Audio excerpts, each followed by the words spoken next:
Hello, my name is Sabrina Schembri. Welcome back to my channel. Today, I'm going to be discussing the tragic L'Ambiance Plaza collapse. So, L'Ambiance was a 16-story luxury apartment complex that was being built in Bridgeport, Connecticut, and it collapsed on the afternoon of April 23rd, 1987, unfortunately killing 28 people and injuring another 22. So, on the day of the collapse, construction workers were pouring concrete slabs and lifting them to the floors above. The collapse began after one of the slabs slipped, causing a domino effect, and it is said that about 7 or 8 floors collapsed inward, which was the cause of deaths and injuries, as people were trapped by fallen slabs and caught in the debris. There was dust everywhere, and people in the surrounding areas saw this happen.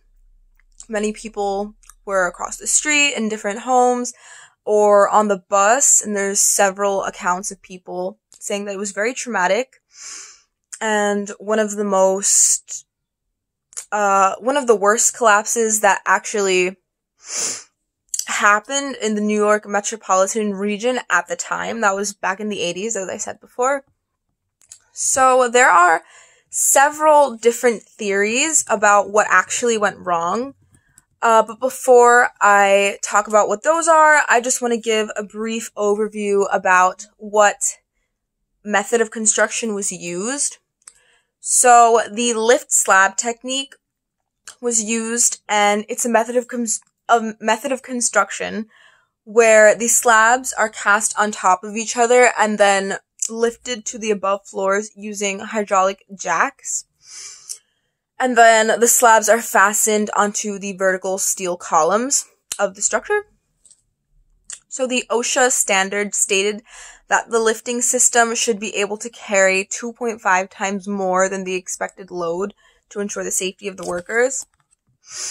And apparently the lift that was used for this project did not adhere to the standard, which is actually one of the theories of what caused the collapse. Some of the other theories include failure due to a bent support column, improper alignment of columns, cracks in the concrete layers, improper curing of the concrete, and as I mentioned, a malfunctioning hydraulic lift. And others suspect that the carelessness and the negligence of some of the workers and people who were in charge, as well as the actual building design, which was modeled on 13 other structures built in Connecticut since the 70s, are what deserved the blame. People weren't really sure, and the United States Labor Department investigated the Techstar company, which I believe was the company that the lift was from, but no charges were filed because there wasn't enough evidence against them. Over the course of the following year, mediators met with the lawyers representing the victims' families, and this resulted in a $41 million settlement of the legal claims. After this, the use of lift slab construction was temporarily prohibited, but then in 1994, the government released a new set of regulations for the process. So I'm going to share with you what the United States Department of Labor lists as some of the regulations and requirements for lift slab construction. So these are from the subpart Concrete and Masonry Construction, and I'm going to go through standard number 1926.705. I'm going to read through some of them because it's fairly long, and I will put the link to those regulations in the description of this video so that you can read the whole list.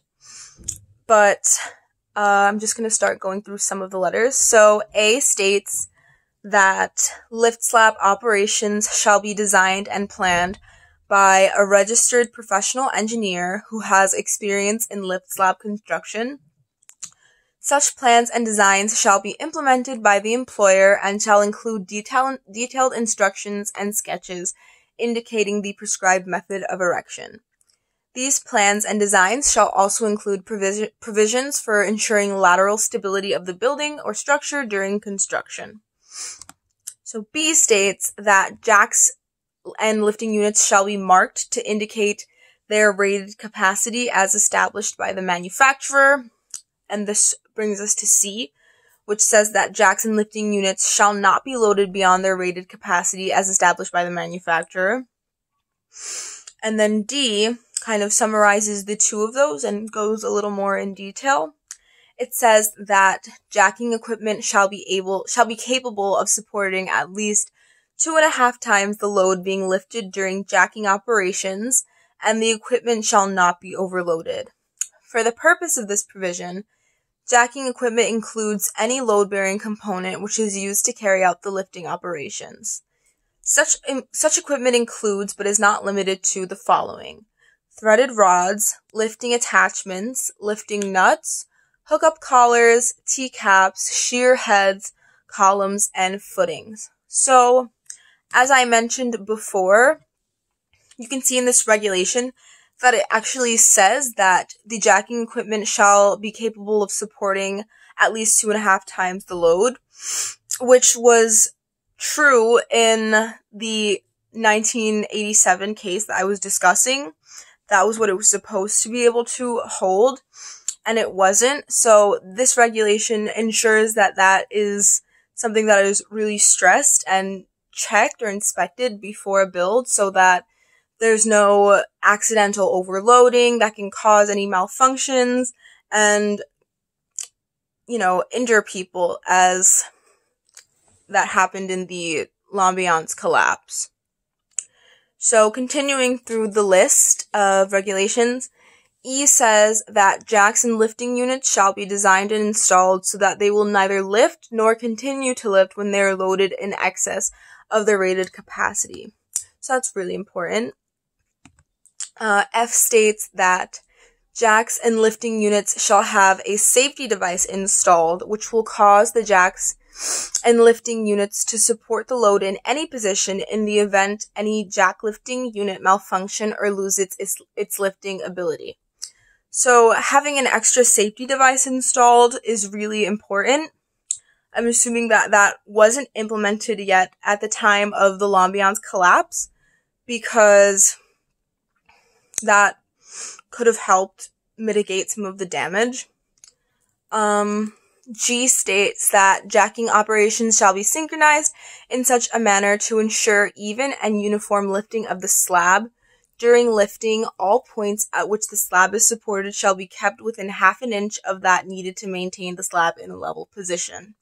So that one is just ensuring that when the slabs are being lifted, they're lifting in a way that is even and balanced so that they can go smoothly and hopefully without any issues.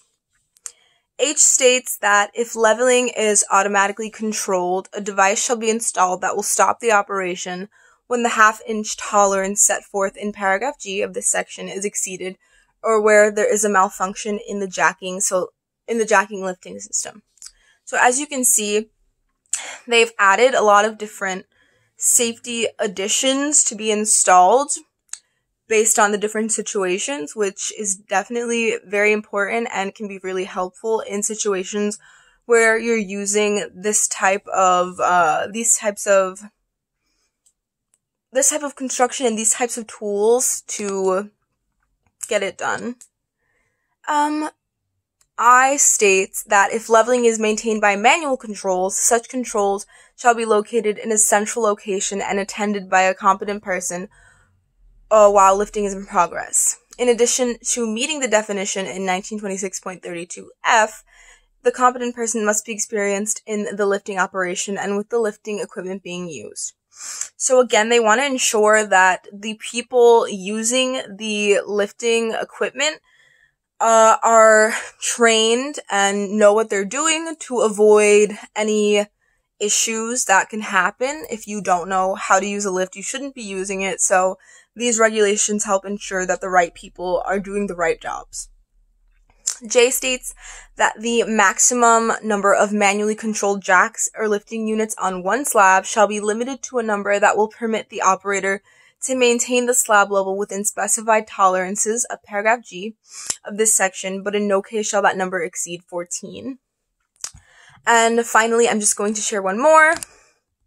K states that no employee except those essential to the jacking operation shall be permitted in the building or structure while any jacking operation is taking place unless the building or structure has been reinforced sufficiently to ensure its integrity during erection.